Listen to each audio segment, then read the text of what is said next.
अस्सलामुअलैकुम। Horror stories के एक न्यू एपिसोड के साथ मैं हूं मजहर मलिक। कैसे हैं आप लोग? उम्मीद है खैरियत से होंगे।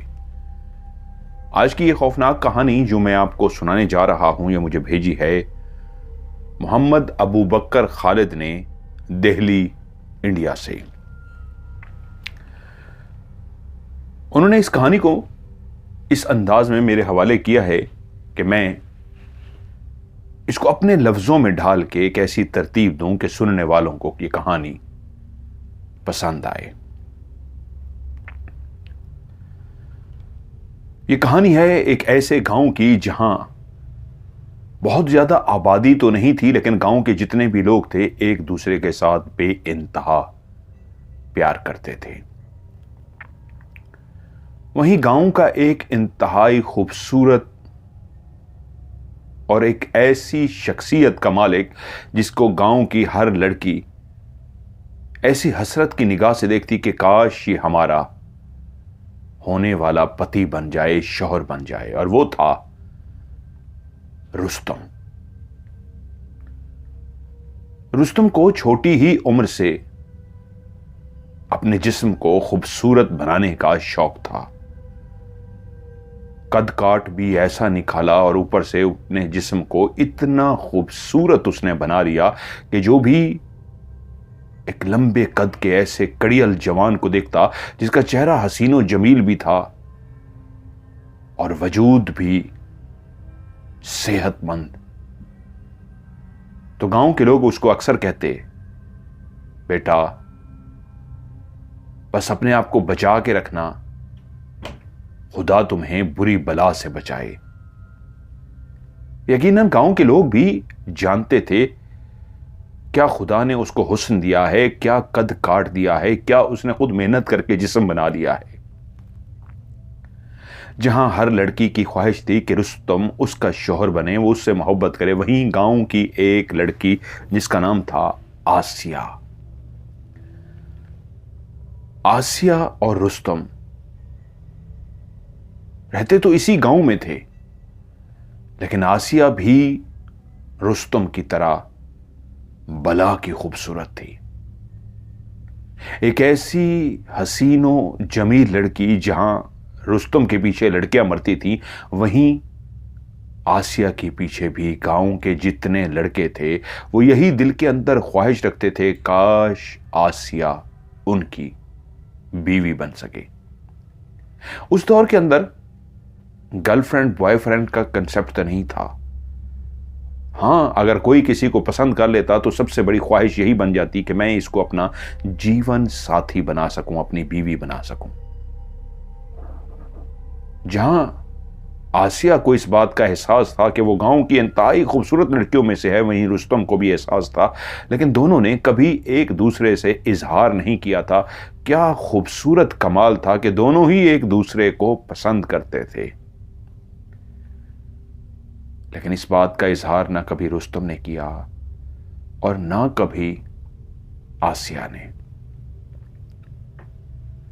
रुस्तम जानता था आसिया की निगाहों में उसके लिए कशिश है। आसिया की निगाहें वो इसको इस अंदाज में देखती हैं कि वो समझ जाता है कि वो एक प्यार भरी नज़रें हैं, और उसकी अपनी नज़रें भी तो खुद ब खुद इस तरह प्यार से झलक पड़ती थी जब भी वो आसिया को देखता था।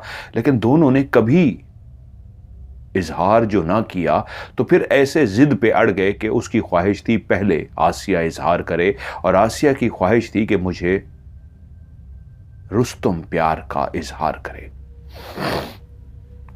दोनों का कई दफा आमना सामना हुआ, और एक दफा तो ऐसा भी हुआ कि इजहार होते होते रह गया। उस शाम रुस्तम एक जगह से चलता हुआ आ रहा था कि दूसरी पगडंडी से एकदम से नीचे वाली सड़क से चढ़ के आसिया भी ऊपर आ गई, और ये इतना अचानक हुआ था, आसिया भी नहीं जानती थी कि वो जैसे ही मोड़ मुड़ के ऊपर पगडंडी पे चढ़ेगी तो सामने उसका सामना रुस्तम से हो जाएगा। अब दोनों आमने सामने तो थे और चंद सेकंड के लिए रुक भी गए। आसिया की दिल की धड़कनें तेज हुई, वहीं पे रुस्तम की भी दिल की धड़कनें तेज थी। रुस्तम ने अपने होंठों को खोलना चाहा कि आज मैं इजहार कर ही दूं। धड़कते दिल के साथ आसिया भी शायद आज इजहार करने ही वाली थी कि उनको दूर से किसी की खांसने की आवाज आई। शायद कोई इस तरफ आ रहा था, इसलिए वो दोनों अपने अपने रास्ते की तरफ चल पड़े और इजहार ना हो सका। और उसके बाद तो फिर वक्त गुजरता रहा, लेकिन इजहार ना हो सका। अगर वो इजहार हो जाता तो शायद आसिया रुस्तम की बीवी बन जाती। रुस्तम के वालिदैन ने रुस्तम की शादी का फैसला किया। उसने भी वालिदैन के आगे कोई चूं चा ना की, सर को झुका लिया, जिस तरह उस वक्त गांव के लोग वालिदैन की मर्जी के आगे सर झुका देते थे। यूं रुस्तम की अमीना से शादी हो गई। रुस्तम एक पहलवानी का शौक रखता था, लेकिन उस गांव में कोई पहलवानी के मुकाबले तो नहीं होते थे जो वो मुकाबलों में जाता, जीतता, अपने शौक के लिए करता था। लेकिन जब उसकी शादी हो गई आमना से, तो फिर उसको फैसला करना पड़ा कि इस गांव में रह के बीवी बच्चों का पेट पालना मुश्किल है, मुझे इसके लिए दूसरे बड़े शहर जाना होगा और वहां पे जाके मेहनत मजदूरी करनी होगी और बीवी बच्चों का पेट पालना होगा। जब उसकी आमना से शादी हो गई तो आसिया का दिल में ख्याल तो था, लेकिन उसने उसको अपने दिमाग से झटक दिया कि अब मुझे उसी को इज्जत देनी है जो मेरी बीवी है। अगर मुझे फैसला करना था तो उसी वक्त मां बाप के सामने ये फैसला कर देता, लेकिन फिर सोचता अगर मां बाप को कहता, दूसरी तरफ से आसिया इनकार कर देती। कौन सी अना हम दोनों के बीच में आ गई? कौन सी अना थी जिसकी आड़े आने की वजह से वो दोनों शादी नहीं कर सके थे? और उधर आसिया भी अभी तक शादी करने को तैयार नहीं थी। रुस्तम शहर चला गया। वहां बहुत सी फैक्ट्रियां थीं, धागा बनता, कपड़े बनते। काम ढूंढते ढूंढते, छोटे मोटे काम करते करते आखिर उसको एक फैक्ट्री के अंदर नौकरी मिल गई। उसने मुस्तकिल वहां काम करना शुरू कर दिया और हर महीने जैसे ही उसको तनख्वाह मिलती वो बाकायदगी से पैसे गांव भेज देता।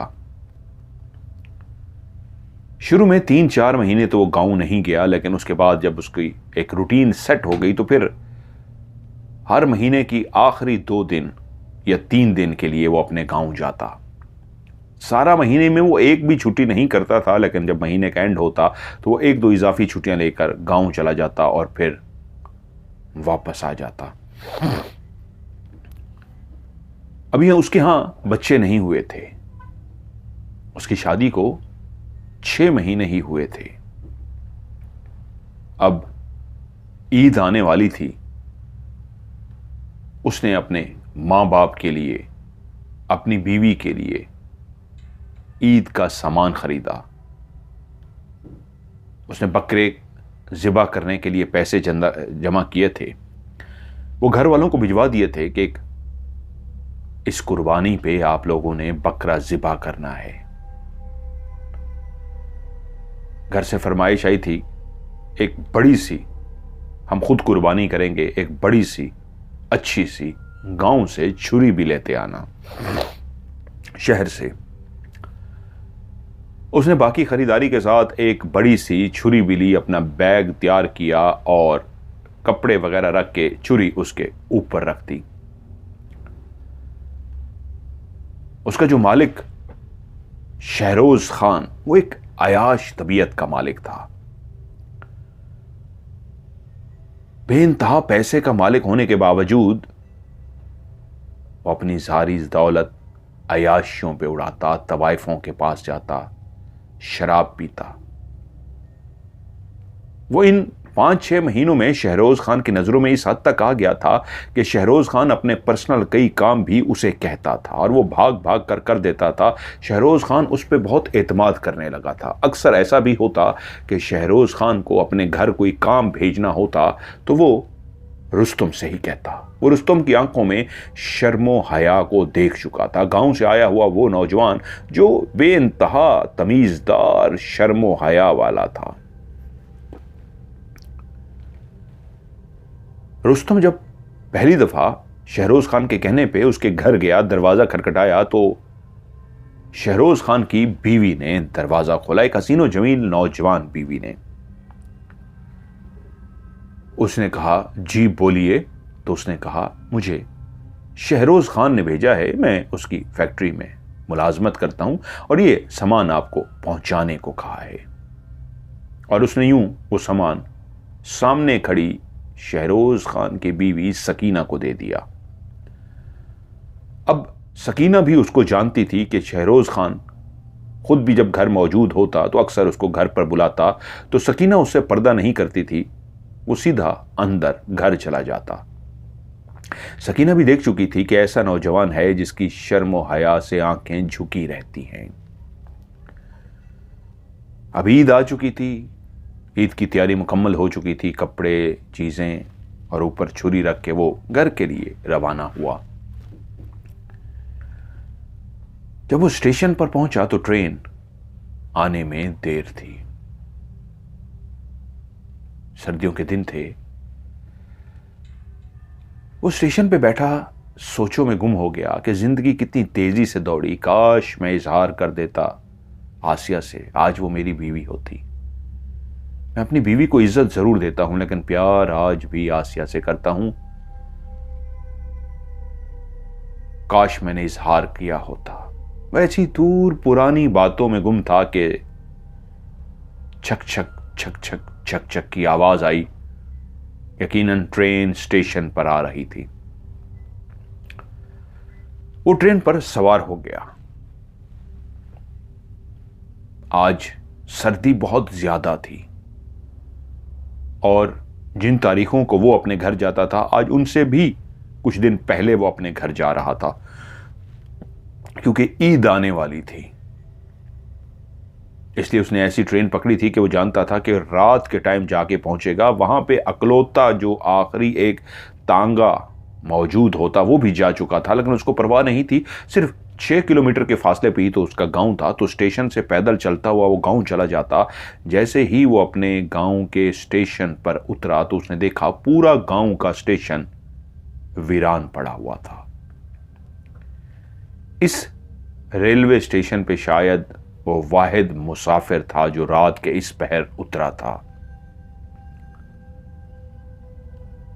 उसने अपना बैग कंधे पे डाला,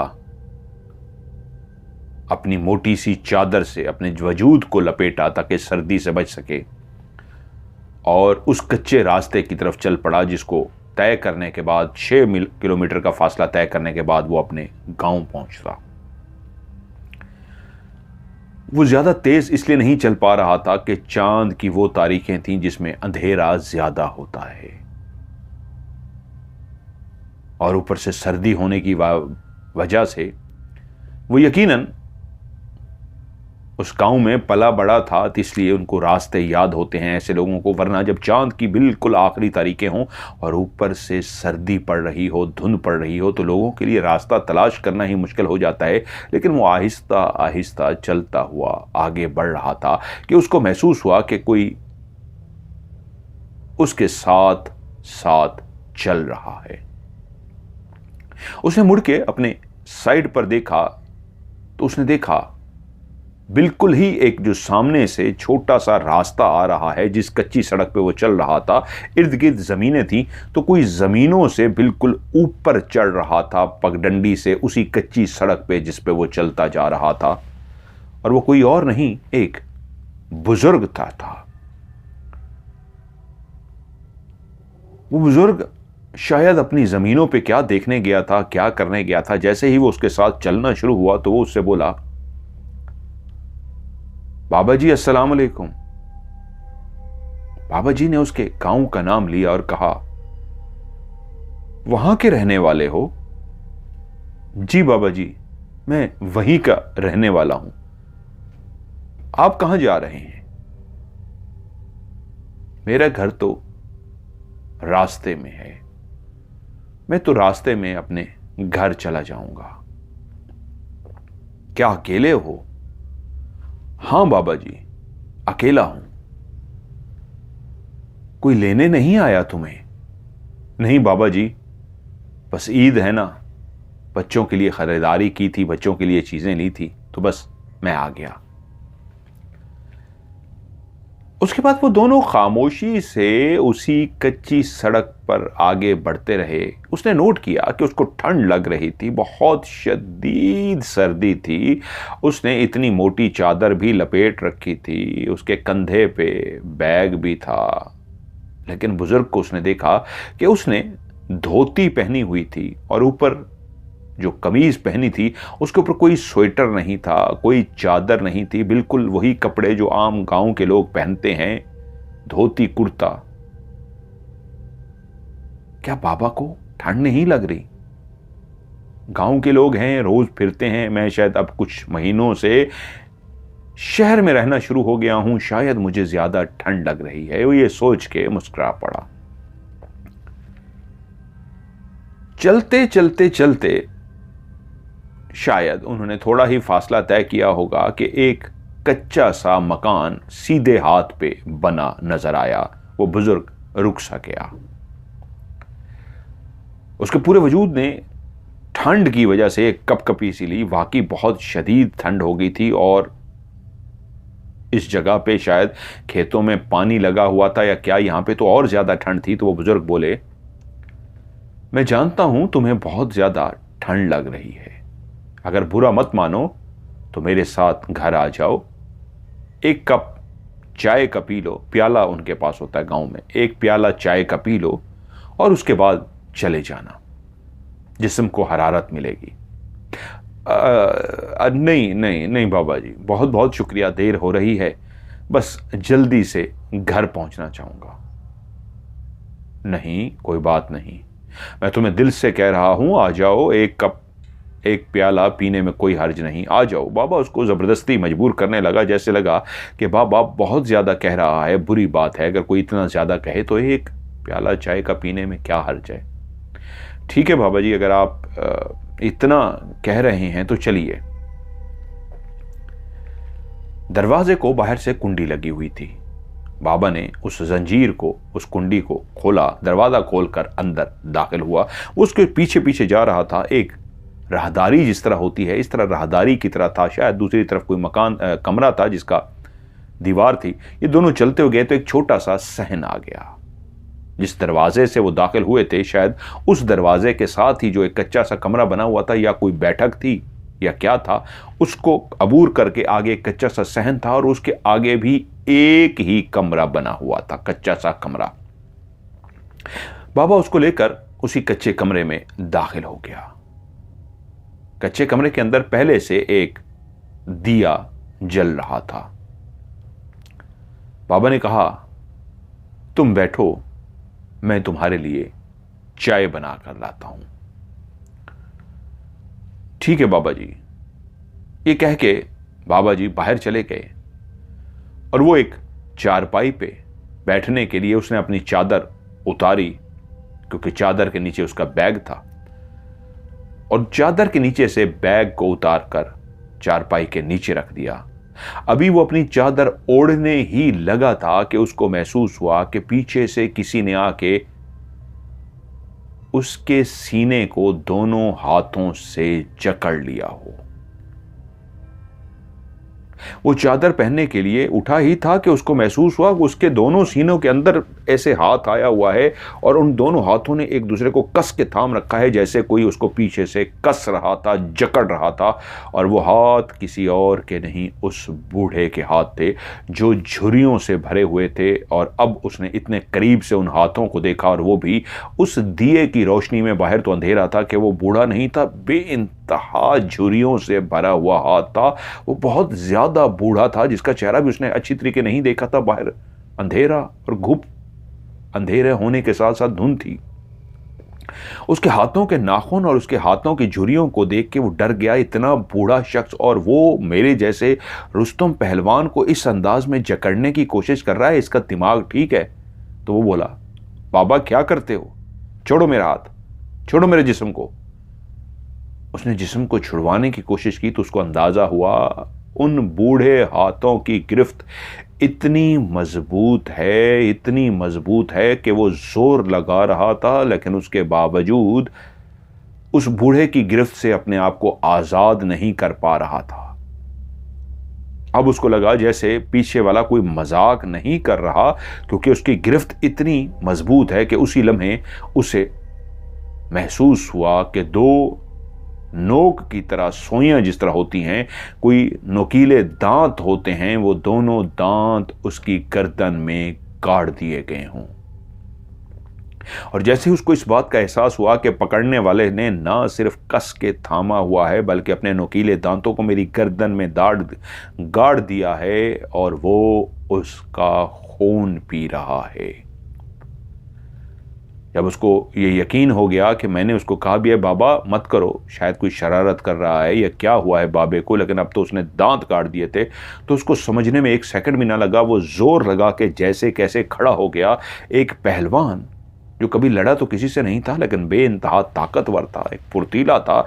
उसने फुर्तीले अंदाज में खड़े होकर बाबे को भी उठा लिया। बाबे के दांत अभी भी उसकी गर्दन में पेवस्त थे, गढ़े हुए थे, और वो पहले बैठा हुआ था, अब जब खड़ा हो गया तो वो बाबा उसके साथ लटक रहा था, लेकिन उसकी गर्दन से खून पी रहा था। एकदम से वो अपनी जगह से घूमा और तेजी के साथ दीवार के करीब गया और उसने जोर से पीछे लटके हुए बाबे का सर दीवार के अंदर दे मारा। अपने वजूद को इतने जोर से पीछे से जाके टकराया कि बाबे का सर दीवार से लगा और उसकी गिरफ्त इतनी जोरदार चोट की वजह से कमजोर हो गई। उसके दांत जो उसकी गर्दन में पेवस्त थे वो बाहर निकल गए और उसने फिर से एक और जोरदार उसी तरह की गहरी चोट लगाई। फिर से अपने वजूद को दीवार में जाके मारा तो उसके पीछे जो बाबा था उसका सर दूसरी दफा दब दीवार में लगा तो उसके हाथ जिसने उसके सीने को जकड़ा हुआ था वो हाथ खुल गए। एक लम्हे को जैसे ही पीछे मुड़ा तो उसके रोंगटे खड़े हो गए। वो कोई बाबा, वो कोई बुजुर्ग नहीं था, वो एक बेइंतहा खौफनाक शक्ल का मालिक था, जिसके कान चिमगादड़ की तरह लंबे लंबे थे, जिसकी आंखें लाल सुर्ख थी, नाक बहुत लंबा सा था और बिल्कुल छोटा सा मुंह था। सर से वो गंजा था। एक इंतहाई भयानक शैतान, एक इंतहाई भयानक जिन, बूढ़ा जिन। और जैसे ही उसने उस बूढ़े खौफनाक जिन को देखा तो वो संभल गया, लड़ने के लिए तैयार हो गया, क्योंकि दूसरी तरफ से बूढ़ा भी लड़ने के लिए तैयार हो चुका था। और यूं देखते ही देखते दोबारा दोनों आपस में गुत्थम गुत्था हो गए। जहां रुस्तम अपनी भरपूर ताकत का इस्तेमाल कर रहा था, वहीं पे वो बूढ़ा शख्स भी बहुत ताकतवर था, जो लगता था कि उम्र की शायद 100 साल उसकी उम्र पहुंचने वाली है या पहुंच चुकी है, लेकिन उसमें इतनी ताकत थी वो सोच भी नहीं सकता था। कभी वो उठा के बाबे को नीचे पटक देता और कभी बाबा उसको उठाकर नीचे पटक देता। वो दोनों अब उस कमरे में ऐसी जोर आजमाई में मसरूफ थे जिसमें पता था जो जीता वही जिंदा रहेगा, जो हारा वो मर जाएगा। उसको अपनी गर्दन में जलन भी हो रही थी, लेकिन इस वक्त एक एहसास था कि अपनी जिंदगी को बचाऊं।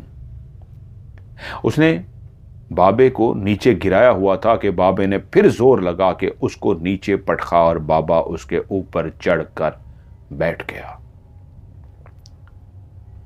बाबे ने फिर से अपने वो दांत जो उसने अब क्लियर करीब से देखे थे कि उसके सीने पे बैठा था, और अपने 2 लंबे लंबे दांत जो उसके मुंह से आगे से निकले हुए थे वो उसकी फिर से गर्दन में गाड़ने की कोशिश में था। बाबा लड़ नहीं रहा था, उसको फिर से पकड़ना चाहता था, फिर से इस अंदाज में जकड़ना चाहता था कि वो उसके बाजू में जकड़ा जाए और वो अपने नोकीले दांत उसकी गर्दन में दोबारा से गाड़ के उसका खून पीना शुरू करे। और बाबा जैसे ही अपनी गर्दन को अपने दांतों को उसकी गर्दन के करीब लेके गया तो फिर से उसको मौका मिल गया और वो नीचे से निकला। उसने फिर से बाबे को नीचे पटका और उसके ऊपर चढ़कर बैठ गया। उसी लम्हे बाबे का एक हाथ उससे आजाद हो गया और बाबे ने उसकी गर्दन दबानी शुरू कर दी। एकदम उसको ख्याल आया कि मेरे पास जो मेरा बैग पड़ा है उसके अंदर तो एक छुरी है जो ऊपर ऊपर रखी हुई है। बाबे का हाथ जैसे ही उसकी गर्दन में आया, उसने तेजी से अपना फुर्ती से हाथ बैग की तरफ किया। उसके अंदर से वो खंजर उसके हाथ में आ गया और जैसे ही वो खंजर उसके हाथ में आया, तेजी से उसने बाबे की गर्दन पे खंजर चला दिया, जो ना सिर्फ तेज था, नए होने के साथ साथ उसको उसने खास धार लगवाई थी, तेज कराया था कि वो कुर्बानी कर सके। तो कुर्बानी की जगह पे उस बूढ़े जिन की गर्दन वो काट रहा था। ऐसा वहशी हो गया, जानता था कि ये जो बला है, ये जो जिन है, जो खबीस, ये जो भी चीज़ है, ये मुझे मार डालेगी। एक ही हल है कि जिसकी ताकत इतनी है, 100 साल का होने के बावजूद इतनी ताकत रखता है और सिर्फ मेरा खून पीना चाहता है, मुझे इसको मारना होगा। और बस उसके बाद उस खंजर ने बाबे की गर्दन को इस तरह काटना शुरू किया और उसमें खून बहना शुरू हो गया। वो उसकी गर्दन को काटता गया, इतना खौफजदा हो चुका था कि जब तक मैं इस गर्दन को सर से अलग ना कर दूं, धड़ से अलग ना कर दूं, ये शायद फिर से जिंदा ना हो जाए। इसी तरह जोर लगाते आखिरकार उसने उस बूढ़े जिन की गर्दन को ही काट दिया। अब नीचे जब उठकर खड़ा हुआ तो नीचे फर्श पर, उस कच्चे फर्श पर खून ही खून था। वो खड़ा हुआ, उसने जल्दी से चाकू को साफ किया। जान चुका था बूढ़ा मर चुका है, मैं उसकी कैद से आजाद हो चुका हूं। कमरे का खड़े होकर उसने जायजा लिया तो पता लगा कि इस कमरे में उस बूढ़े के अलावा कोई नहीं रहता था, वो अकेला ही रहता था। क्या पता नहीं ये घर भी है या कुछ देर के बाद ये घर भी मंजर से गायब हो जाएगा, जैसे कोई जादुई घर। उसने अपना बैग जल्दी से संभाला, चादर को लपेटा और तेजी के साथ वो बाहर आ गया। वो तेज कदमों से चलता हुआ उस रास्ते को ढूंढना शुरू हो गया जो उसके गांव का रास्ता था, कि कहीं मैं रास्ता भूल तो नहीं गया। कि थोड़ी देर चलने के बाद एहसास हुआ मैं ठीक रास्ते पे जा रहा हूं, यही गांव का रास्ता है। तो वो तेज तेज कदमों से चलता चलता आखिरकार अपने घर पहुंच गया। रात का टाइम था, घर वाले सो रहे थे। दरवाजा खटखटाने पे घर वालों ने दरवाजा खोला तो उसको देखकर खुश हो गए। रात का वो पहर था कि कोई देख ना सका। उसके चेहरे पे, उसके हाथों पे खून के निशान हैं। इससे पहले कि घर वाले एक एक करके उठते, उससे मिलते, वो जल्दी से मुंह हाथ धोने के लिए चला गया और उसने अपने आप को उस खून के धब्बों से साफ कर लिया।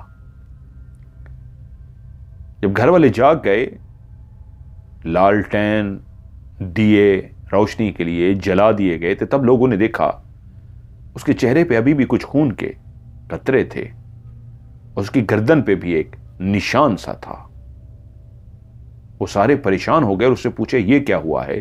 तो उसने कहा रात धुंध इतनी ज्यादा थी कि एक जगह पे पांव मेरा स्लिप हुआ है और नीचे जाके गिरा हूं तो कोई चीज, लकड़ियां थी क्या जो अंदर घुस गई हैं, उससे खून भी निकला है। क्योंकि जख्म क्लियर नजर आता था कि 2 सुराख से बने हैं, उनसे शायद खून निकलकर जम सा गया था, जो घर वालों ने देख लिया था। खैर, घर वालों के साथ 2-3 दिन उसने गुजारे। दिन के टाइम तो उस वाकये को भूल जाता, लेकिन जैसे ही रात को अपने बिस्तर पर सोने के लिए लेटता, वो वाकया उसको याद आता तो वो दहल कर रह जाता। जैसे कैसे ईद उसने गुजारी, कुर्बानी की और उसके बाद फिर वो अपनी नौकरी पर वापस चला गया। 1 महीना काम करते हुए हो गया था उसको और 1 महीने के वो दिन आने वाले थे जब वो वापस अपने गांव जाने वाला था। एक रात वो अपने कमरे में अकेला लेटा हुआ था कि ये रात का पहर था कि उसको महसूस हुआ उसके वजूद के अंदर कोई तब्दीली आ रही है। वो जख्म जो उसकी गर्दन पे था वो तो भर गया था, लेकिन उस रात उसको महसूस हुआ उसके जिस्म के अंदर एक अजीब सी ऐसी बेचैनी सी हो रही है कि उसको समझ ही कुछ ना है कि ये मेरे साथ क्या हो रहा है। वो रात सारी करवटें बदलता रहा, शायद मेरी तबीयत खराब है, मुझे क्या हुआ है, उसको कुछ समझ ना आया। लेकिन उससे अगले दिन फैक्ट्री में एक हादसा हो गया। एक लड़का काम करते हुए ऊपर से गिरा और उसका बाजू हाथ कट सा गया और खून बहना शुरू हो गया। शोर समझ गया, सारे भागे और रुस्तम भी भागा उसको मदद देने के लिए। रुस्तम ने उसको उठा लिया, लड़का बेहोश हो चुका था। वो उसको उठा के तेजी से बढ़े कि उसको अस्पताल की तरफ लेके जाएं, लेकिन रास्ते में वो खुद परेशान हो गया कि वो हाथ जिसके अंदर से खून निकल रहा था, उस खून की खुशबू उसके नाक के अंदर जा रही थी और उसका दिल कर रहा था कि वो अपना मुंह इस खून पे रख दे, वो अपना मुंह इस खून पे रख दे। उसको कुछ समझ ना आया ये उसके साथ क्या हो रहा है, लेकिन बार बार उसका दिल किए लोग अगर इर्द गिर्द मौजूद ना होते तो वो अपना मुंह उस खून पे रख भी देता, उस खून को पी भी लेता, लेकिन लोगों की मौजूदगी की वजह से बेइंतहा खौफजदा था। उसने उस खून को नहीं पिया, लेकिन इतना उसको अंदाजा हो गया कि इस खून की कशिश ने उसको दीवाना कर दिया था। उस खून की कशिश ने उसको पागल जनूनी कर दिया था। उसका दिल कर रहा था कि जो पास बैठे हैं मैं इनका भी खून पी जाऊं, जो लड़का बेहोश है जिसके हाथ से ये खून बह रहा था, जिसको रोका गया है, इसको भी मैं खून पी जाऊं। उसने बड़ी मुश्किल से अपने ऊपर कंट्रोल किया। खैर जैसे कैसे उस लड़के को मदद दे दी गई। अगले दिन वो शहरोज से मिलने उसके घर गया। उससे मिलना चाहता था कि अब मैं तनख्वाह लूं और घर जाऊं, क्योंकि टाइम पे तनख्वाह मिल जाती थी और बाज़ औक़ात 1-2 दिन 3-4 दिन वो लेट भी कर देता था। लेकिन अब उसका वो दोस्त बन चुका था, उसका ख्याल रखता था, वो उसको कह देता था तो वो शहरोज उसको पहले तनख्वाह दे देता था, क्योंकि जानता था रुस्तम गांव से आया हुआ है, उसने पैसे गांव भेजने होते हैं।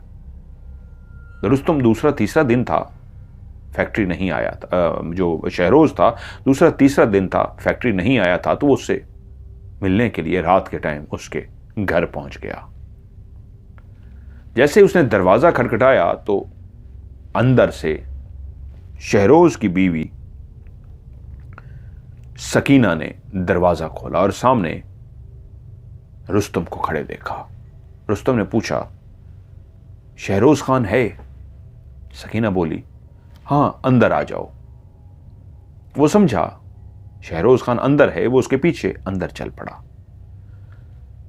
वो जैसे ही गया उसने उसको ड्राइंग रूम में बिठाया और बोली, शहरोज खान तो शहर से बाहर गया हुआ है, वो परसों कल आएगा, लेकिन तुम आ गए हो तो मुझे बुरा ना लगा। मैंने कहा तुम्हें चाय पिलाती हूं फिर तुम चले जाना। नहीं नहीं मैं ऐसे ठीक हूं। देखा नहीं ना, बैठो। अब वो शहरोज खान की बीवी थी, मजबूरन वो चुप करके बैठ गया। कमरे में उसी तरह बैठा था कि थोड़ी देर के बाद उसने देखा शहरोज खान की बीवी सकीना एक ऐसा लिबास ज़ेबे तन की एक कमरे में दाखिल हुई और उसने कुंडी लगा दी। वो जो सर झुकाए बैठा था, किसी का अंदर दाखिल होने की उसको आवाज आई, उसने सर उठा के देखा तो वो सकीना थी, लेकिन जिस तरह का उसने लिबास पहन रखा था और उसके बाद जिस तरह जब उसने कुंडी लगा दी तो वो एक लम्हे में समझ गया उसकी नीयत क्या है। शहरोज खान के बारे में बहुत अच्छी तरीके तो वो जान चुका था कि वो अयाश तबीयत का बंदा है, बीवी को बहुत कम टाइम देता है, लड़कियों पे तवाइफों पे पैसा खर्च करता है, शराबें पीता है।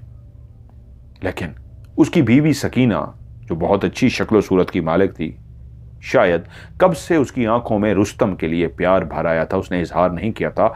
आज जब उसको मौका मिला और उसके दिमाग पे उसके दिल पे एक खुमारी छाई हुई थी तो वो उसको चाय का कह के गई और इस अंदाज के कपड़े पहन के आ गई कि कोई भी देखे तो भड़क जाए। कुंडी लगा के वो जैसे ही उसके सामने आई तो शहरोज खान रुस्तम उसको देखकर चौंक गया और खड़ा होकर अपनी जगह से कहा, ये आप क्या करने जा रही हैं? उसने कहा, आज कोई बात मत करना, तुम्हें वो जितनी तनख्वाह देता है उससे ज्यादा मैं तुम्हें तनख्वाह दे दूंगी, तुम जो मांगा करोगे तुम्हें मिल जाएगा, बस जानते हो ना वो अयाश है, उसके पास सबके लिए टाइम है सिवाय मेरे, और देखो मुझ में किस चीज की कमी है, फिर भी वो मेरे करीब नहीं आता, ऐसी बाजारी औरतों के पास जाता है। आज रात तुम्हारी और मेरी है,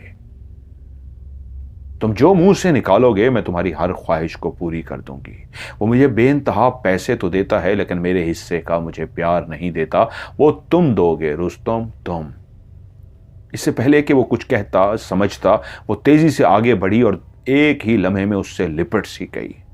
वो इस अंदाज में उसके साथ आके लिपट गई कि उसकी गर्दन बिल्कुल उसके मुंह के सामने आ गई। वो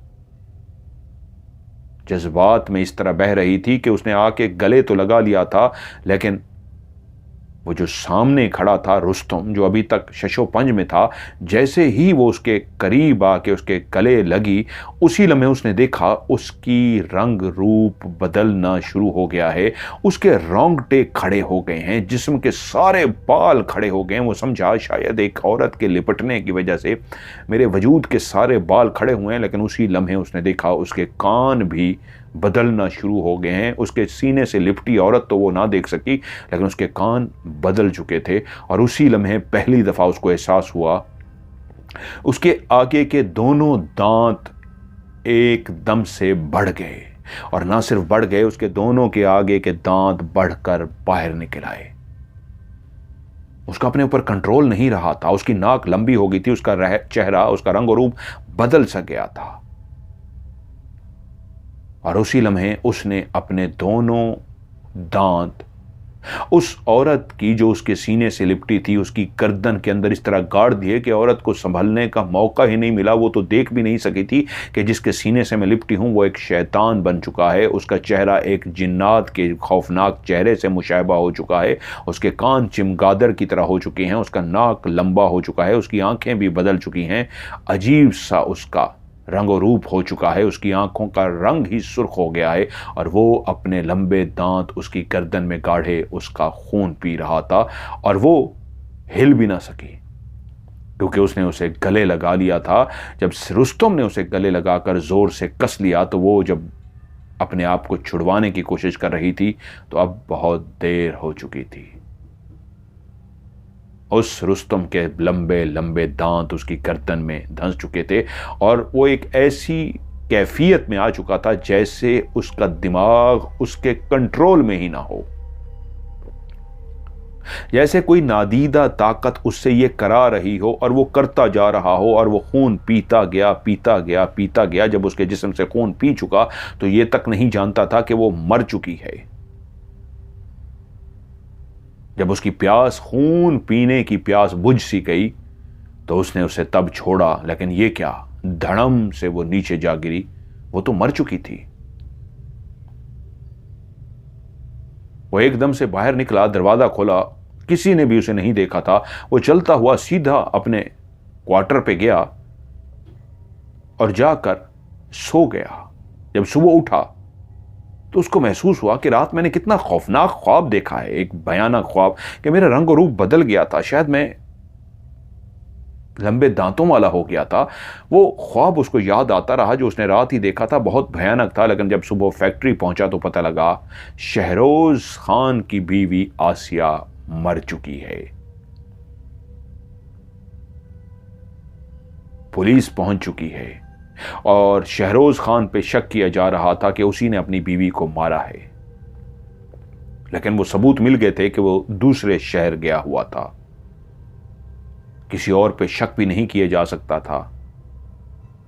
कुछ भी नहीं हुआ था उस औरत को सिवाय उसकी गर्दन पे 2 दांतों के छोटे छोटे निशान थे। पुलिस ने अपनी तरफ से जो तफ्तीश करनी थी वो की, लेकिन कोई सुराग ना मिल सका। रुस्तम परेशान ये था, मैंने तो जिसको ख्वाब समझा था क्या वो हकीकत था? मैं अपने कंट्रोल में नहीं था। मुझे याद तो पड़ता है एक ख्वाब की तरह कि मैंने ख्वाब देखा, लेकिन क्या ये हकीकत में हुआ है? वो परेशान हो गया। खैर, पुलिस ने 3-4 दिन अपनी पूरी तफ्तीश की, जो भी करना था, कोई सुराग ना मिल सका और यूं इस केस को बंद कर दिया गया, या मतलब चलता रहा, रोक दिया गया। लेकिन वो ये सोचता रहा कि ये क्या हुआ है मेरे साथ? मैं जिसको ख्वाब समझ रहा था वो हकीकत था। क्या मैंने ही उसको मारा है? मैं कैसे ऐसा भयानक हो सकता हूं? मैं कैसा इस तरह का हो सकता हूं? यूं 1 महीना तो गुजर गया, और जब महीने की चांद की वही तारीखें हुई कि जब चांद बिल्कुल जीरो हो जाता है, आखिरी दिन होते चांद के, तो वो जब रात को फैक्ट्री से अपने कमरे में पहुंचा तो उसके जिस्म के अंदर एक बेचैनी थी। उसके जिस्म की धड़कन ही तब्दील हो चुकी थी। दिल इस अंदाज में धड़क रहे था, उसको समझ नहीं आ रहा था ये बेचैनी एक दफा पहले भी हुई थी, ये कैसी बेचैनी है? वो सो ना पाया, उठकर बैठ गया, बेइंतहा बेचैन हो गया कि ये मुझे क्या हो रहा है। वो कभी लेट जाता, कभी उठकर बैठ जाता, उसको अपनी हालत की ही समझ नहीं आ रही थी। उसे महसूस हुआ कि शायद मुझे किसी चीज की तलब हो रही है, और उसी लम्हे पहली दफा उसको एहसास हुआ, उसके दिमाग के अंदर एक सोच चल रही है कि मुझे कोई खून चाहिए, मुझे खून पीना है, मुझे प्यास लगी है, मेरी प्यास नहीं बुझ रही, मेरा गला खुश्क सा हो रहा है, और इस गले की प्यास उस वक्त बुझेगी शायद मैं खून पी सकूंगा। ये मुझे क्या हो गया है? मैं फिर से प्यासा क्यों हो रहा हूं? वो काफी देर इसी तरह मचलते मचलते रात के 12 हो गए। वो अपने घर से बाहर निकल आया। उसकी हालत और खराब होती जा रही थी। उसको लग रहा था कि अगर मुझे खून ना मिला तो प्यास की शिद्दत से मैं बेहोश हो जाऊंगा, प्यास की शिद्दत से मुझे कुछ हो जाएगा। वो इसी तरह सोचता सोचता एक शहर की ऐसी सड़क पर आ गया, चलता चलता, जो बिल्कुल गैर आबाद थी, जो रात के इस लम्हे बिल्कुल वीरान हो जाती थी। यहां से किसी का भी गुजर नहीं होता था। वो वहीं परेशानी की हालत में खड़ा था कि उसको एक नौजवान आता हुआ नजर आया। जैसे ही वो नौजवान उसके जूं जूं करीब आ रहा था, उसकी दिल की धड़कन और तेज होती जा रही थी। उसका दिल कर रहा था कि यहां से खड़े खड़े जंप लगाए और सीधा उसकी गर्दन तक पहुंचे और उसके अंदर अपने दांत गाड़ दे। उसी लम्हे उसका दिल किया कि मैं यहां से भाग जाऊं, मैं फिर किसी इंसान को मार दूंगा, लेकिन उसका दिल और दिमाग कहे तू प्यासा मर भी जाएगा। कि वो लड़का इतनी देर में चलता हुआ उसके करीब आ गया। वो अभी शशोपंज में था, फैसला भी ना कर पाया था कि लड़का आ गया, और उस लड़के ने कहा, माचिस होगी आपके पास? शायद वो नौजवान हाथ में सिगरेट लिए आगे बढ़ रहा था, माचिस की तलाश में था और उसके पास आ गया था। जैसे ही उसने आके कहा, माचिस होगी आपके पास, एकदम से वो जो उसने अपने अंदर एक लड़ाई, एक जंग जारी रखी हुई थी, जो अपने आप को समझा रहा था कि मैं बुरा नहीं हूं, मैं ये क्या कर रहा हूं, लेकिन अंदर से आवाज आती थी, प्यास बुझा, खून की प्यास बुझा, नहीं तो मर जाएगा। और उसी लम्हे, उसी वक्त उसका खुद ब खुद रूप बदलना शुरू हो गया। उसने देखा कि उसके हाथों के नाखून बड़े होने शुरू हो गए। वो अपने हाथों के नाखून को यूं देख रहा था कि लड़का भी देख के एकदम परेशान हो गया, क्योंकि उसके कान बड़े बड़े चिमगादड़ की तरह हो गए थे। उसका नाक बिल्कुल लंबा हो गया था, आंखें लाल सुर्ख, मुंह छोटा सा हो गया था, बिल्कुल वही शक्ल इख्तियार कर गया था, उसी जिन की तरह, उसी बुजुर्ग की तरह, उसी बूढ़े की तरह, जब वो शहर से गांव जा रहा था और रास्ते में वो उसको चाय पिलाने के बहाने अपने घर लेके गया था। बिल्कुल वही खबीस खौफनाक जिन की तरह उसका रंग और रूप बदल चुका था और उसके जिस्म का एक एक बाल इस तरह खड़ा हो गया था कि लड़का जो बिल्कुल बुत सा बन के उसके चेहरे को इस तरह बदलते देख के डर सा गया था, भागना तक भूल गया, इतना खौफजदा हो गया। उसके हाथ में जो दबी हुई सिगरेट थी वो भी खौफ के मारे नीचे गिर गई, वो थर थर कांप रहा था। इससे पहले कि मजीद कुछ भी सोच सकता बेचारा, ये तेजी से आगे बढ़ा और अपने दोनों दांत उसकी गर्दन के अंदर गाड़ दिए और तेजी के साथ उसका खून पीना शुरू हो गया। उसका खून पीता गया यहां तक कि वो लड़का जमीन पर गिर गया। वो जान चुका था ये मर चुका है, मैंने इसका खून पी लिया है। तेजी से वो वापस मुड़ा और सीधा अपने कमरे में आके आराम से सो गया, जैसे उसके वजूद को अब सुकून मिल गया हो, जैसे उसके वजूद को अब और कुछ नहीं चाहिए।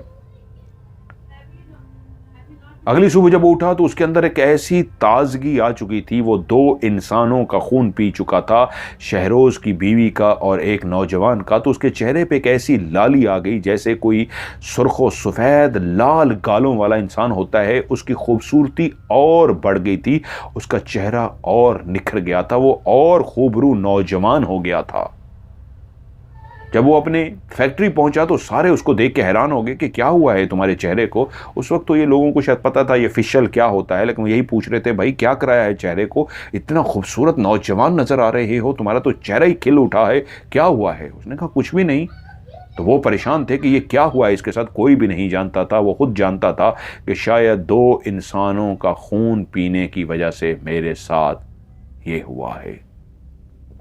और एक बात उसको और भी समझ लग गई थी कि शायद हर महीने उसे एक खून चाहिए होता है। महीने के आखिरी दिनों में जब वो एक इंसान का खून पी लेता है तो वो फिर से तरोताज़ा हो जाता है। जैसे महीने का एंड होता है उसका गला खुश्क हो जाता है और वो खून की तलाश में पागलों की तरह भटकता है।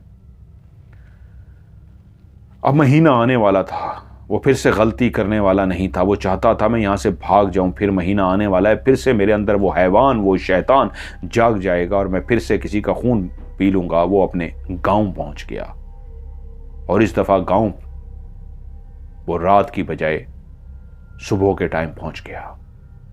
लेकिन उस सुबह उसका आमना सामना हुआ उसकी महबूबा, जिसको वो कभी प्यार करता था, जिससे कभी वो इजहार मोहब्बत न कर सका था, वरना काश वो उसकी आज बीवी होती। वो जैसे ही उस रास्ते पे जा रहा था तो सामने आसिया आ गई और आसिया ने दूर से ही उसे देखकर रास्ते में ही खड़ी हो गई। वो जान गया कि आसिया पहले से ही रुक गई है। वो चलता चलता जैसे उसके करीब गया तो आसिया ने कहा, मैं तो तुझसे प्यार करती थी। मैं नहीं जानती तू मुझसे प्यार करता था या नहीं, मैं तुझसे प्यार करती थी, इसी उम्मीद में रही काश तू मुझसे प्यार का इजहार कर ले, मैं तुझसे शादी कर लेती, लेकिन तूने मुझसे इजहार नहीं किया। वो एकदम से बोला, आसिया काश तू ही इजहार कर देती, आज तू मेरी बीवी होती। ये सच है, मैं भी तुझसे बेइंतहा प्यार करता था। तो भी उसने कहा, तो तूने इजहार क्यों नहीं कहा। उसने कहा, मैं इसी इंतजार में रहा कि तू इजहार कर। और आसिया बोली, और मैं इसी इंतजार में रही कि तू इजहार कर, बट हम दोनों ने देर कर दी, तू आज किसी और का हो गया। तो आसिया ने कहा, क्या तुमसे एक फरमाइश करो, मेरी फरमाइश पूरी करोगे। हाँ बोलो आसिया, क्या तुम अब भी मुझसे प्यार करते हो। बेइंतहा, मैं तुमसे बेइंतहा प्यार करता हूं। ठीक है, यहां कोई देख ना ले, तुम अभी पहुंचे हो, जाओ अपने घर वालों से मिलो। आज रात तो तुम नहीं निकल सकोगे, क्या कल रात मुझे मिलने के लिए आओगे। गांव के पास जो कुआं है वहां पे रात को कोई पानी भरने के लिए नहीं आता, कोई अगर आ भी गया तो मैं कह दूंगी मैं पानी भरने आई थी या हाजत के लिए आई थी, मैं कल रात को वहीं तुमसे मिलूंगी। ठीक है। दोनों अपने अपने रास्ते चले गए। वो घर गया, अपने घर वालों से मिला। उस रात वो अपने घर सोया, लेकिन अगली ही रात जो उसने टाइम दिया था उस टाइम पे वो घर से निकला और सीधा उसी रास्ते की तरफ चलना शुरू हो गया जो कुएं की तरफ रास्ता जाता था। एक बात उसके दिमाग में गूंज रही थी जो उसको उसकी पुरानी मोहब्बत ने कही थी कि तुम्हें देख के मैं हैरान ये हो रही हूं, हाँ तुम खूबसूरत तो थे, लेकिन आज तुम्हें देख के मुझे एक और हैरत हो रही है। रुस्तम बोला, क्या? तुम और ज्यादा खूबसूरत हो गए हो। पता नहीं, शायद मेरा प्यार है, मैंने कई महीनों से तुम्हें नहीं देखा इस वजह से, या हकीकत में तुम बहुत ज्यादा खूबसूरत हो गए हो। तुम्हारा चेहरा, तुम्हारी गालों की लाली और ये सब कुछ देख के लगता है, क्या हुआ है तुम्हारे साथ? उसने कहा, मैं तो वैसा हूं जैसा था। तो वो शर्मा कर बोली, शायद मेरा प्यार जो हर वक्त तुम्हें सोचती रहती हूं, हर वक्त रात को ख्वाब में तुम्हें देखती हूं, क्योंकि इसी वजह से तो अभी तक शादी नहीं की, तुम्हारे अलावा किसी और को अपनाने का सोच भी नहीं सकती। जो दिन और रात मेरे दिमाग में, दिन और रात मेरे दिल पर सवार है, शायद उसको इतने महीनों के बाद देख के वो मुझे ज्यादा ही हसीन लग रहा है। लेकिन सामने खड़ा रुस्तम सोच रहा था, ये नहीं जानती कि मेरा रंग और रूप क्यों खूबसूरत हो रहा है। वो रात को जैसे ही उस कुएं पे पहुंचा, उसकी मोहब्बत आसिया पहले ही पहुंची हुई थी।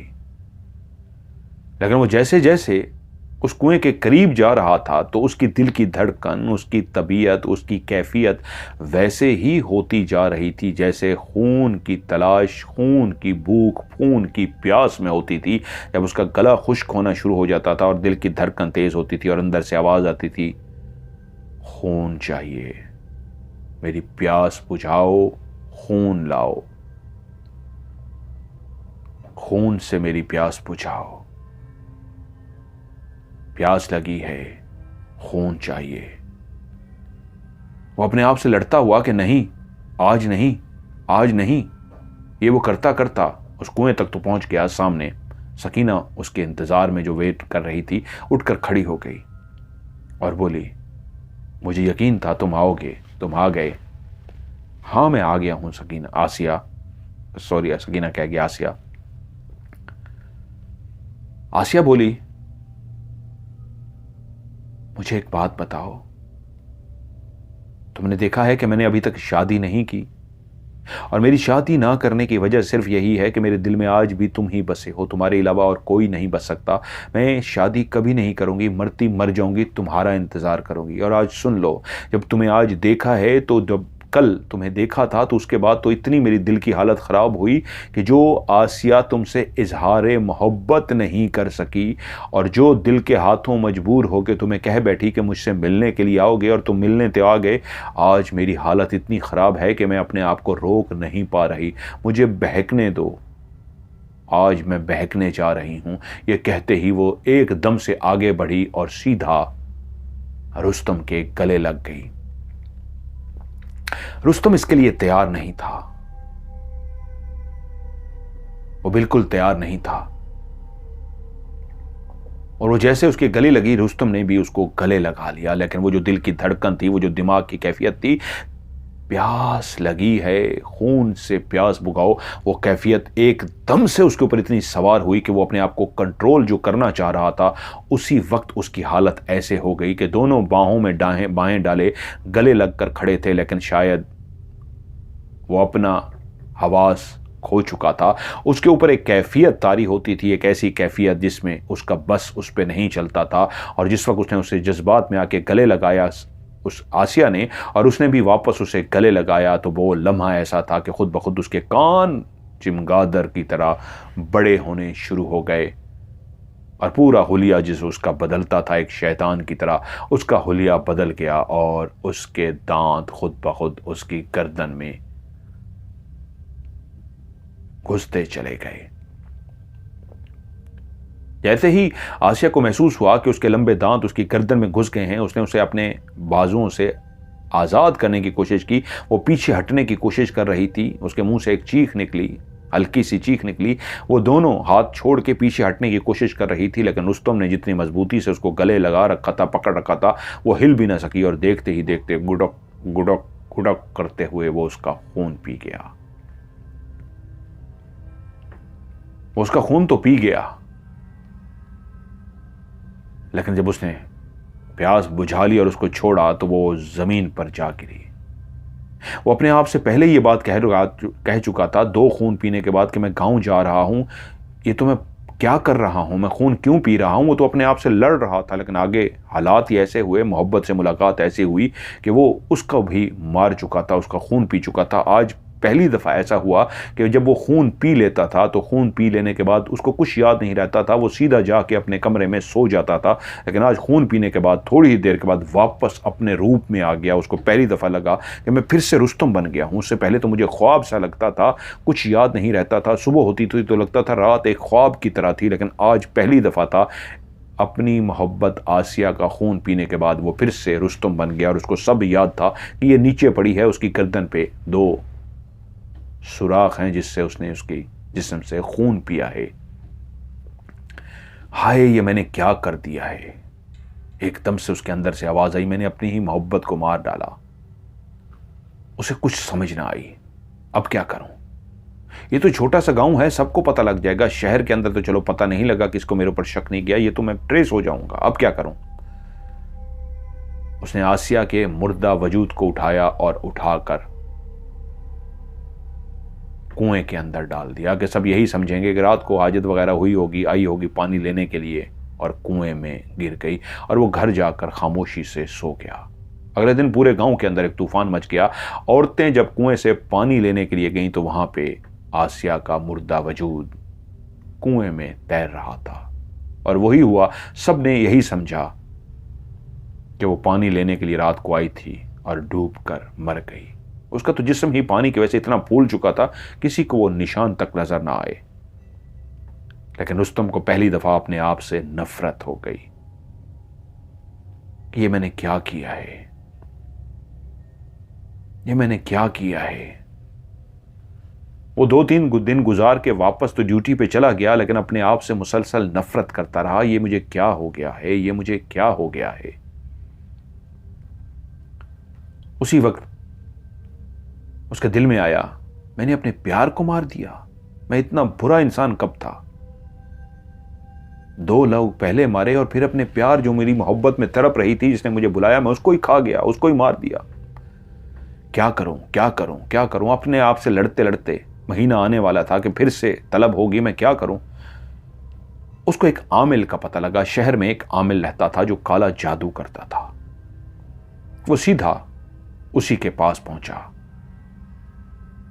जादूगर के पास काफी ताकत थी, काफी शक्तियां थीं। उसने उसे देखा और कहा, तुम अभी बैठे रहो। बाकियों से कहा कि बाकियों को भेजते रहो। बाकियों को जब वो फारिग कर चुका और आखिर में वो आमिल बच गया, आमिल उससे बोला, हां अब बताओ तुम्हारा क्या मसला है। उसने इधर उधर खड़े लोगों की तरफ देखा। आमिल उनको इशारा किया, बाहर जाओ। उसने सारी कहानी आमिर को सुना दी कि कैसे एक बुजुर्ग से मेरा पाला पड़ा और मुझे चाय के बहाने लेके गया और उसने मेरे साथ क्या किया, मुझे कुछ नहीं पता मेरे साथ क्या हो रहा है। तो आमिर बोला, जब तुम दाखिल हुए थे मैं उसी वक्त समझ गया था तुम्हारे साथ तो कोई मसला है और शदीद किस्म का मसला है। लेकिन तुम परवाह मत करो, मैं तुम्हारा हल कर सकता हूं। क्योंकि तुम जब दाखिल हुए थे तो मेरी कुछ शक्तियां यहां मौजूद थी, तुम्हें देख के वो भी डर के भाग गई थी। मैं समझ गया था तुम तो बहुत ताकतवर हो चुके हो। तुम्हारी जो शक्ति है इसको मैं कंट्रोल करूंगा, इसको मैं अपने कब्जे में कर लूंगा। ये शक्ति मेरे कब्जे में आ जाएगी और तुम फिर आजाद हो जाओगे। तुम्हें आजाद कराना है ना इस शक्ति से, इस ताकत से, इस शैतान से जो तुम्हारे अंदर है, उससे आजाद होना चाहते हो ना, तो फिर मुझे इजाजत दो, इस शैतान को मैं अपने कब्जे में कर लेता हूं और तुम आजाद हो जाओगे। तुम्हें आजादी चाहिए और मुझे ये शैतान चाहिए अपने कब्जे में। उसने हाथ जोड़ लिया, आपको जो करना है करिए, जिसको कब्जे में करना है करिए, मुझे इससे जान छुड़ाइए। तो बोला, ठीक है, कल रात मेरे पास आ जाना, हम सीधे कब्रिस्तान चलेंगे और वहीं पे मैं चिल्ला शुरू कर दूंगा, इस शैतान को काबू करने का चिल्ला। उसने कहा, ठीक है। अगले ही दिन वो आमिल उसको लेकर, और उसने उससे सख्ती से तलकीन की थी कि ये किसी को पता ना चले कि ये मैं क्या करने जा रहा हूं, मेरे चेलों तक को भी पता नहीं है, तुमने भी किसी को नहीं बताना। उसने कहा, जी ठीक है। अगले ही दिन वो चलते हुए एक बड़े से कब्रिस्तान के अंदर दाखिल हो गए। कब्रिस्तान जिसकी एक दहशत होती है, कब्रिस्तान जिसका एक अपना खौफ होता है, लेकिन रुस्तम जो एक आम इंसान था, और 3 लोगों का खून पीने के बाद अपने आप से जो नफरत कर बैठा था, अपनी मोहब्बत को उसने मार दिया था। जिसकी लाश को लोगों ने गांव से निकाला था तो एक वावीला मच गया था, उसकी आंखों से भी आंसू निकल आए थे। गांव के सारे लोग रो रहे थे और उसको पछतावा था, ये मैंने क्या किया। इसलिए तो अपने आप से नफरत करने लगा था। और आमिल जब उसको लेकर कब्रिस्तान की एक बड़ी सी कब्र के पास पहुंचा, जो काफी पुरानी कब्र थी, उसके अंदर पहले से जैसे किसी ने अगरबत्तियां लगा रखी थी, उस जादूगर ने जाके वो अगरबत्तियां जला दी। कब्र की दूसरी तरफ उसको बिठाया और एक साइड पे खुद बैठ गया और कहा, तुम अपनी आंखें बंद कर लो, मैं जो कुछ पढ़ूंगा तुमने कुछ भी नहीं करना, चुप करके बैठे रहना है।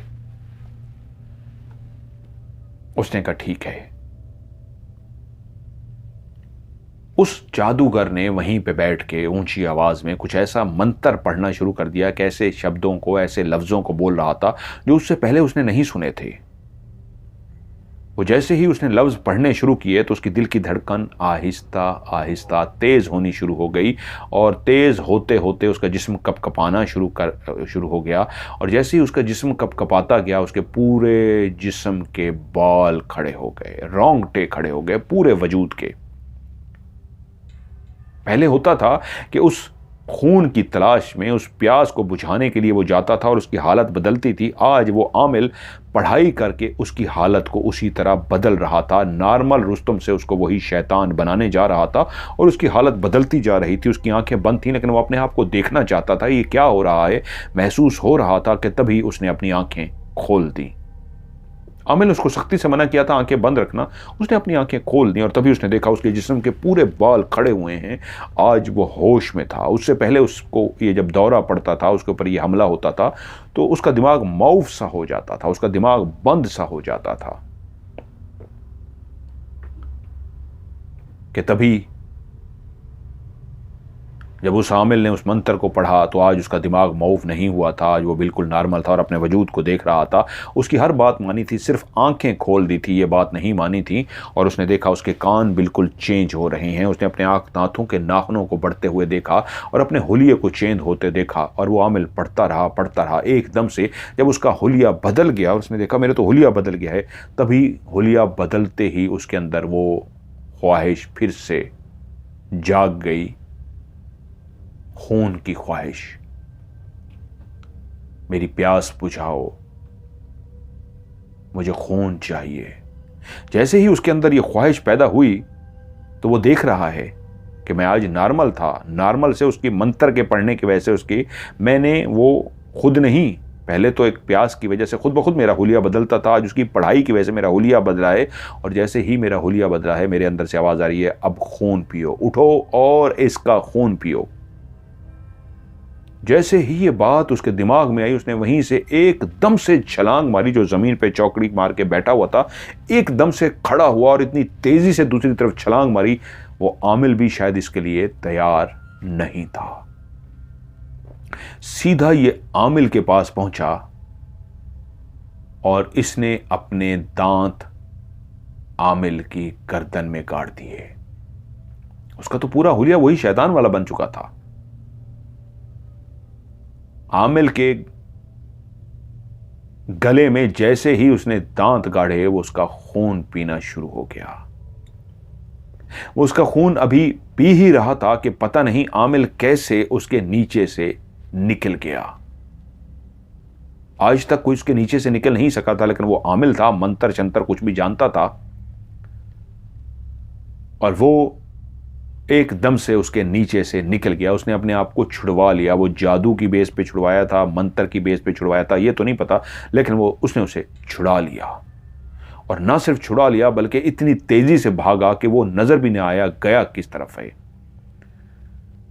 वो अपनी जगह पे खड़ा हो गया। वो वहशी हो चुका था, उसकी तो प्यास ही नहीं बुझी थी, बल्कि थोड़ा सा उसने उसका खून पिया था, मजीद पीना था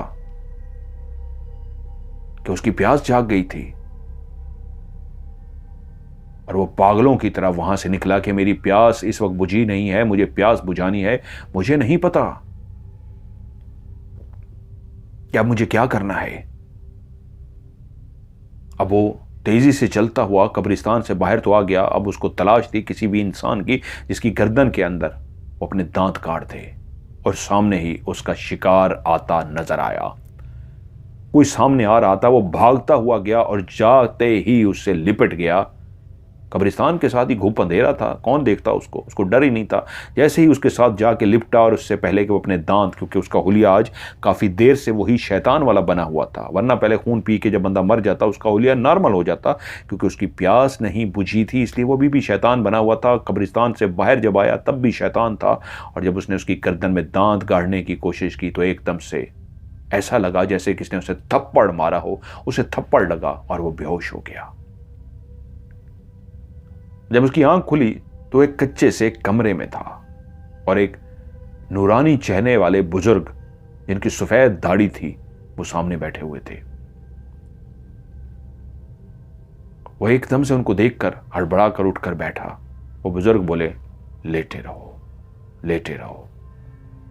वो फिर से लेट गया। ऐसा लगता था जैसे बुजुर्ग की अल्फाज में, बुजुर्ग की मोहब्बत में ऐसी शफकत है कि उनकी हर बात मानने को वो तैयार हो गया। तो बोले, अब बताओ बेटा, क्या हुआ है तुम्हारे साथ। और उससे पहले कि वो बोलता, वो बुजुर्ग खुद से बोल पड़े, मैं जानता हूं, लेकिन तुम्हारे मुंह से सुनना चाहता हूं, क्योंकि तुम्हारे वजूद के अंदर वो खबीस रूह है, उस बूढ़े शैतान की रूह जो जिन था। जब तुमने उसे मार दिया तो उसकी वो खबीस रूह तुम्हारे अंदर आ गई है। और उसने उस बुजुर्ग को सारा वाकया सुना दिया और कहा कैसे मैंने 3 लोगों को मारा है और अपनी मोहब्बत को मार दिया। और उसके बाद मैं जान छुड़वाना चाहता था और इस आमिल के पास गया और मैं उसको भी मारने लगा था। वो भाग गया है, मैंने उसका आधा खून पिया है, वो भाग गया है। वो बुजुर्ग बोले, हाँ बेटा, ये तुम नहीं हो, तुम हमेशा अच्छे रहे हो, लेकिन वो खबीस रूह जिसको तुमने गर्दन काट के मार दिया था तो वो उसके वजूद से निकल के तुम्हारे वजूद के अंदर आ गई। और अब वो सिर्फ तुम्हारे वजूद के अंदर नहीं है, वो जिसका तुमने आधा खून पिया है, समझो तुम्हारी तरह तो वो नहीं बनेगा, लेकिन कभी कभी अब वो भी खून पिएगा। उसने कहा, बाबा मुझे इससे निजात चाहिए, खुदा का वास्ता है मेरी इस खबीस रूह से जान छुड़ाइए। वो बोले, इसकी जान ऐसे नहीं निकलेगी बेटा। अगर तुम्हें वाकई इस खबीस बदरूह से जान छुड़ानी है तो उसके लिए तुम्हें अपनी जान देनी होगी और उस आमिल को भी मारना होगा, वरना यह खबीस रूह तुम्हारे वजूद से निकल के उसी आमिल के अंदर चली जाएगी, क्योंकि तुमने उसका आधा खून पिया है, आधा खून अभी रहता था। इसका अब एक ही हल है, तुम्हें पहले उस आमिल को मारना होगा और उसके बाद अपने आप को खत्म करना होगा। वो कुछ देर परेशान हो गया और उसके बाद कहा, मैंने अपने प्यार को मार डाला, मैंने 2 और इंसानों को मार डाला। मैं अगर अपने आप को नहीं भी मारूंगा कानून मुझे मार देगा, लेकिन मुझे कानून से डर नहीं लगता, लेकिन मुझे इस बात से डर लगा है कि वो खबीस रूह किसी और के पास ना चली जाए। क्या बाबा आप ऐसा कर सकते हैं कि अगर उस आमिल को मैं मार दूं और अपने आप को मार दूं तो फिर वो खबीस रूह, हाँ बेटा, आमिल मर जाए और तुम भी अपनी जान की कुर्बानी दे दो तो फिर इस खबीस रूह को मैं वापस भेज दूंगा। और बुजुर्ग ने उसको समझा दिया, वो उसके लिए तैयार हो गया। आमिल भागकर वापस अपनी जगह पर गया था और बुजुर्ग ने उसे कहा, तुम उसके लिए तैयार हो? उसने कहा, हाँ। उसकी शक्तियां तुम्हें नुकसान नहीं पहुंचाएंगी, वो काफी शक्ति वाला है। रात के टाइम वो सोया होगा अपने बिस्तर पे, जाके उसी तरह मार दो जिस तरह तुमने बाकियों को मारा था। उसने कहा, कैसे? उसका खून पी के।